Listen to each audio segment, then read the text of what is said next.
किसी भी प्रकार से आपका कोई भी कार्य अटका हुआ है। अटके हुए कार्य में क्या होता है? आप पढ़ाई कर रहे हैं, एग्जाम्स आ गए, लेकिन आपको रिजल्ट उस मुताबिक नहीं मिलता जितना आपने मेहनत की है। यानी कि आप अटक गए हैं, उस चीज को क्रॉस नहीं कर पा रहे। जॉब की तैयारी कर ली, इंटरव्यू दे दिया, कॉल लेटर नहीं आता, जॉब नहीं लग रही है, या जॉब में अटक करके बैठ गए हैं, प्रमोशन नहीं मिल रहा, आपको इंक्रीमेंट नहीं मिल रहा, प्रोग्रेस ग्रोथ नहीं मिल रही, व्यापार आपका ठप हो गया है, व्यापार जहां है वही रुक गया है, व्यापार बढ़ नहीं रहा है, या व्यापार चलते चलते एकदम से ठप हो गया हो, या जीवन साथी नहीं मिल रहा, रिश्ते आ रहे हैं, बात नहीं बन रही, या कहीं से भी आपको विवाह संबंधी बाधाएं आ रही हैं जीवन के अंदर, गृहस्थी सुख में, शादी होने के बाद भी गृहस्थी में सुख नहीं है, संतान नहीं हो रही, यानी कि कितने भी प्रकार के कोई भी कार्य आपके अटके हुए हैं जीवन से लेकर के, जीवन को आगे बढ़ाने से लेकर के। तो बहुत ही अच्छा एक दिन आ रहा है, हरियाली अमावस्या 24 जुलाई को हरियाली अमावस्या आ रही है दोस्तों। और ये मैंने पहले की सभी वीडियोस में बताया है कि ये जो 4 महीने हैं चतुर्मास, यानी कि श्रावण, जो भी देवशयनी एकादशी गई है ना आषाढ़ मास की, यहाँ से लेकर के कार्तिक की जो एकादशी आती है, देव प्रबोधनी, देव उठनी 11 जिसको कहते हैं, वहां तक सत्ता 4 महीने भगवान शिव के हाथ में रहते हैं। और भगवान शिव भोले भंडारी हैं, जो केवल मात्र एक जल लोटे से प्रसन्न हो जाते हैं। इन 4 मास में जितने भी अटके हुए कार्य हैं ना, आप उनको, अपने कार्य को पूरा करने के लिए स्पेशल दिन आपको जो मिल रहा है 24 जुलाई, हरियाली अमावस्या। कारण कि देखो, जब भी चीजें अटकती है ना, तो कहीं ना कहीं कुंडली के अंदर दोष होते हैं। उन दोषों का निवारण, क्योंकि 9 के 9 ग्रह, 27 के 27 नक्षत्र, या कुंडली और जीवन के जितने दोष हैं, सब भगवान शिव के चरणों से दूर होते हैं। और इसी के अंदर करने वाले मैं आपको 1 या 2 ही उपाय बताऊंगा। कभी भी मैं खर्चे वाले उपाय नहीं बताता, सटीक और सरल उपाय, और आपके बजट के अंदर बताता हूं जो आप इजिली कर पाए। ठीक है, तो कौन से वो 1-2 उपाय आपने करने हैं 24 जुलाई को, वो बताऊं। लेकिन उससे पहले छोटा सा निवेदन, पहली बार चैनल पर आए तो सब्सक्राइब करके बेल आइकन के बटन को दबाना मत भूलिए, क्योंकि इस चैनल पर आने वाली प्रत्येक वीडियो आपके जीवन में खुशियां और प्रगति लेकर के आती है। कमेंट बॉक्स में मेरे आराध्य, मेरे इष्ट भगवान शिव के 11वें रुद्र श्री हनुमान जी महाराज, इनके भी स्वामी प्रभु श्री राम का नाम अवश्य लिखिए, क्योंकि राम जी के नाम से पूरी सृष्टि, पूरा ब्रह्मांड आपकी सेवा में, यानी कि आपकी समस्याओं के समाधान में लग जाता है। आपके जीवन में समस्याएं हैं, आप कुंडली दिखाना चाहते हैं, तो बहुत से मेरे से माता, भाई, बहन, बुजुर्ग हैं जिनके पास जन्म की तिथि, तारीख, समय, कुछ विवरण, कोई डिटेल नहीं है। तो उनके जीवन में किस ग्रह के कारण क्या दोष है, क्या उपाय करने चाहिए, वो भी, और जिनके पास कुंडली है वो भी, ये जो नंबर दिखाई दे रहा है 7056200033, इस नंबर पर केवल और केवल व्हाट्सएप मैसेज कीजिएगा, कॉल मत कीजिएगा। जैसे ही मैसेज देखा जाएगा आपको रिप्लाई मिलेगा, लेकिन पर्सनली सलाह की, कुंडली दिखाने की एक नॉमिनल से फीस रखी गई है, वो फीस आप पे करते हैं, सोल्यूशन दिया जाता है। तो चलिए, स्वागत आप सबका आपके अपने चैनल एस्ट्रोलॉजर भाई जी में।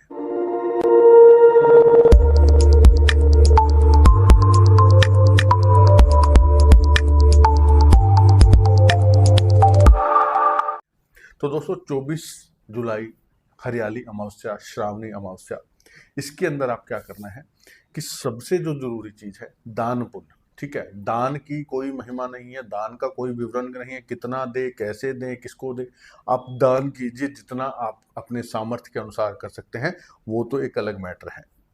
इसके अलावा भंडारा, अब जिनके पास पैसा है वो तो भंडारे लगाते हैं, सब्जी पूरी का, या किसी चीज का, कोई किसी चीज का लोगों को भोजन करवाते हैं। अब जिनका बजट नहीं है वो भंडारा कैसे करें? मैं आपको मात्र 50 रुपए का एक भंडारा बता रहा हूँ। आप 100-200 नहीं, आप हजारों लाखों का पेट भर पाएंगे उस 50 रुपए के भंडारे से। आपने क्या करना है, कोकोनट पाउडर, या ये जो सूखा गोला होता है ना, इसके कद्दूकस कर लीजिए। इसके अंदर आप थोड़ी सी चीनी, थोड़े से काले तिल, ठीक है, और थोड़े से इसके अंदर जो भी आप मिला लीजिएगा, और इसका जो है ना आप मिश्रण बना लीजिएगा। इसमें थोड़ा सा आप गेहूं का आटा या गेहूं भी डाल सकते हैं। इसको आप मिक्सी में चला करके इसका मिश्रण बना लीजिए। ठीक है, मात्र कितना, 40 से 50 रुपए की आइटम बनेगी। और इसको आप जो है ले जाकर के चींटियों को, जहां चींटियां हो, पेड़ के नीचे, कहीं भी, हर जगह, देश विदेश में सब जगह चींटियां इजिली मिल जाती हैं, आप जाकर के चींटियों को डाल दीजिएगा। बस, ये भंडारा हो गया। इससे क्या होगा, शनि राहु जनित जो दोष हैं, कार्यों में बाधाएं, कलयुग के साक्षात देवता हैं, और इन्हीं के कारण बाधाएं आती हैं जीवन में, क्योंकि ये कर्म फलदाता है, कर्म बुरे हुए बिना रहते नहीं है। तो यहाँ पे आपको इसका लाभ मिलता है। उपाय नंबर 2, वृक्ष लगाना। त्रिवेणी लगाइए, आप अपने घर में नहीं लगानी है, बाहर किसी खुली जगह में, कोई घर के आसपास मंदिर है वहां अगर जगह है वहां लगाइए, नहीं तो किसी पार्क में, सड़क किनारे, जहां आपको लगे कि आप त्रिवेणी लगा सकते हैं, उसकी रक्षा कर सकते हैं। रक्षा कर उसको सींचना है। त्रिवेणी में कौन कौन से पेड़ आते हैं? बरगद का, पीपल का और गुलर का। ठीक है, गुलर नहीं मिलता तो आप नीम भी ले सकते हैं। बरगद, पीपल और नीम लगा दीजिए, तीनों को एक साथ लगाइए और लगा करके ये नहीं छोड़ दिया। अपने पूर्वजों का, जो बुजुर्ग आपके वैकुंठ जा चुके हैं पृथ्वी से, दादा है, पिता है, परदादा है, दादी है, जो भी है, उनका नाम लेते हुए उनकी कृपा, उनका आशीर्वाद की प्राप्ति के लिए ये मैं त्रिवेणी लगा रहा हूँ, इसका मुझे फल मिले। और उस त्रिवेणी को लगा करके उसको सींचिए। अगर शनिवार का दिन हो तो सर्वश्रेष्ठ है। शनिवार के दिन त्रिवेणी लगाना बहुत शुभ माना जाता है। किसी भी शनिवार को लगा दीजिएगा। और अगर इस दिन अमावस्या को लगाते हैं तो और भी अच्छी बात है। त्रिवेणी जरूर लगाइए, अपने हाथ से उसको सींचिए, इसकी रक्षा कीजिए, कोई इसको उखाड़े नहीं, कोई इसको खा ना जाए, कोई पिंजरा, जाली, ईंटों की बाउंड्री, कुछ भी करके इसकी सुरक्षा कीजिए। जैसे ही इन्होंने जड़ पकड़ दी, आपके कार्य बनने शुरू हो जाएंगे। स्पेशली सरकारी नौकरी, सरकारी कामों से रिलेटेड कोई बाधा है, कोर्ट कचहरी का मैटर है, कुछ भी है, वो सब सोल्व होते हुए दिखाई देते हैं। पितरों की कृपा आती है। पितरों के आशीर्वाद से ही वंश और व्यापार की वृद्धि होती है, ये शास्त्रों में लिखा गया है। तो त्रिवेणी लगाइए आप। और इसके अलावा एक और स्ट्रॉन्ग और ठीक उपाय दे रहा हूं दोस्तों, कद्दू। ये जो कद्दू है ना, ये पीले रंग का कद्दू आपने लेना है। कद्दू आपको व्हाइट भी मिल जाएगा, जिसका कच्चा पेठा जो होता है, जो मिठाई वाला पेठा बनता है, वो भी मिल जाएगा। कद्दू आपको हरे रंग का भी मिल जाएगा, लेकिन आपने पीले रंग वाला कद्दू लेना है। इसका क्या करना है वो बता दूं, लेकिन उससे पहले एक और इन्फॉर्मेशन कि सावन में मेरे यहाँ प्रत्येक सावन में हर साल यजमान बना करके आपके नाम, आपके गोत्र से पूजा की जाती है विद्वान ब्राह्मणों द्वारा, मेरी देखरेख में। मैं स्वयं साथ बैठता हूँ। आप 11 जुलाई से 9 अगस्त तक सावन है। बहुत से लोग यजमान बन चुके हैं, उनके नाम से पूजा पूर्णिमा यानी कि 10 जुलाई से शुरू हो चुकी है। आप भी चाहें तो इसमें शामिल हो सकते हैं। अपना नाम, अपना गोत्र लिखवा दीजिए। ये जो नंबर दिखाई दे रहा है इस पर पूरा महीना 9 अगस्त तक रोजाना शाम के समय प्रदोष काल में आपके नाम से, आपके गोत्र से दूध और जल से भगवान शिव का रुद्राभिषेक होता है। पूरी विधि विधान से पूजा होती है। अगर आप पूरा सावन नहीं बनना चाहते तो 23 जुलाई की महाशिवरात्रि, सावन मास की शिवरात्रि है। इसमें पूरी रात 4 प्रहर का पूजन होता है। रात्रि 9, साढ़े 9 से लेकर के सुबह 5 बजे तक कंटिन्यू पूजन चलता है। आप चाहें तो खाली उस शिवरात्रि में भी अपना जो है यजमान बन सकते हैं। और इसके अलावा जो लोग घर में भगवान शिव की पूजा करना चाहते हैं, घर में भगवान शिव को कैसे स्थापित करें और कौन सा शिवलिंग होना चाहिए आपके लिए, ये 2025 का पवित्र सावन का महीना आ रहा है 11 जुलाई से 9 अगस्त। सावन का महीना जिसका हर देवी देवता को, सभी को इंतजार रहता है, प्रतीक्षा रहती है। क्यों? क्योंकि भगवान शिव का स्पेशल महीना है, खास महीना है। भगवान शिव जिन्होंने स्वयं विष पी करके हम सबको जीवन दान दिया, पूरी प्रकृति को जीवन दान दिया। देवों के देव है, महादेव है, महाकाल है। हर देवी देवता, हर ग्रह, हर नक्षत्र, हर दोष है, इन्हीं के चरणों में उसका निवारण होता है। इसलिए इस महीने का विशेष महत्व है। लोग साउथ में ज्यादातर हम देखते हैं, दक्षिण भारत में लोगों को शिवलिंग पर कुछ वस्तु नहीं चढ़ाने दी जाती, या फॉरेन में जो हमारे भाई बहन रहते हैं उनको भी ये समस्या रहती है कि शिवलिंग की पूजा कैसे करें, सावन में भी, अदर डेज में भी। तो आपकी समस्या के निवारण के लिए मैं आपको 2 जानकारी दे दूं। पहली बात तो घर में कभी भी पत्थर का शिवलिंग नहीं रखना चाहिए। शिवलिंग हमेशा पारे का, स्फटिक का या सोना, चांदी या पीतल का शिवलिंग होना चाहिए। कभी भी अकेला शिवलिंग नहीं होना चाहिए, शिवलिंग के साथ परिवार होना चाहिए। अब क्या होता है कि ये जो शिवलिंग मैंने बताए हैं, इनके साथ परिवार नहीं मिलता।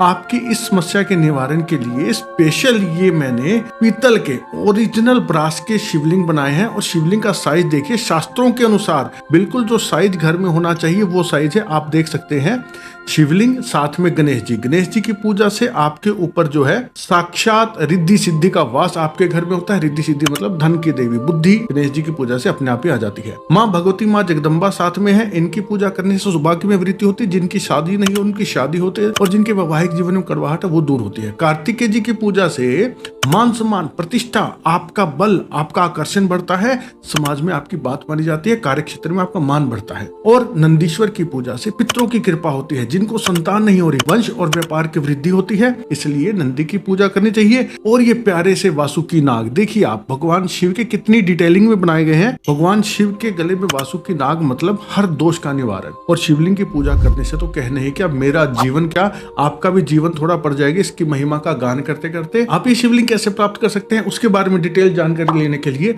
ऊपर दिए गए नंबर पर केवल व्हाट्सएप मैसेज करें और लिखिए कि हमें सावन का शिवलिंग चाहिए, आपको पूरी जानकारी मिल जाएगी। घर में स्थापित करके देखिएगा, दुख दरिद्र तकलीफें दूर होगी, घर में खुशियां आएंगी, माँ लक्ष्मी का साक्षात वास होगा, भगवान शिव से परिवार आपके घर विराजेंगे। मंगवा करके देखिएगा, हर प्रकार से आपकी सहायता करेंगे भगवान शिव। हर हर महादेव।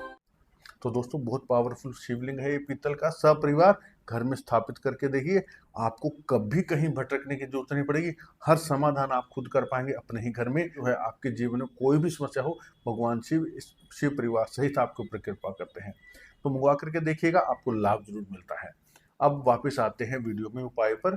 पीला कद्दू आपने लेना है, अमावस्या से एक दिन पहले ले आइए, ठीक है। चतुर्दशी के दिन रात को आप ले आइए, ला करके इसे आप अपने घर के मंदिर में रख लीजिए, ठीक है। रात को अपने घर के मंदिर में बैठ जाइए, इस कद्दू को अपने सामने रख लीजिए और प्रार्थना कीजिए कि मेरे जीवन में जो भी संकट, जो भी परेशानी, जो भी भार है, जो भी कमियां हैं, जो भी दिक्कत परेशानियां हैं, वो सभी दूर हों। हे मेरे इष्ट देवों, हे मेरे कुल देवता, हे मेरे पितृ देव देवता, आप सबसे निवेदन कि आकर के मुझ पर कृपा करें। पूरे दिल से भाव से ये प्रार्थना करके इस कद्दू को वहीं रखा रहने दीजिए रात भर। सुबह उठ करके नहा धो करके इस कद्दू को अपने घर के आसपास किसी भी मंदिर में ले जा करके आप दान कराइए, मंदिर में रखाइए। बस ये कद्दू वाला जो उपाय है ना, लगातार 3 अमावस्या कर लेना। सावन की अमावस्या, उसके बाद अगले महीने की अमावस्या, फिर अगले महीने की अमावस्या। 3 अमावस्या अगर आपने कद्दू वाला उपाय लगातार कर लिया, जीवन में परिवर्तन आप देखेंगे। संकट परेशानी तो मतलब बड़ी संकट परेशानी तो क्या, सुई की नोक मात्र भी आपके जीवन में नहीं रहेगी। तो छोटे छोटे 3 उपाय बताए हैं, फ्री के उपाय हैं, करके देखिएगा, आपको लाभ मिलेगा, आपके जीवन में परिवर्तन आएगा। वीडियो को ज्यादा से ज्यादा शेयर कर दे। आज की वीडियो में इतना ही। पूरा देखने के लिए धन्यवाद। जय श्री राम।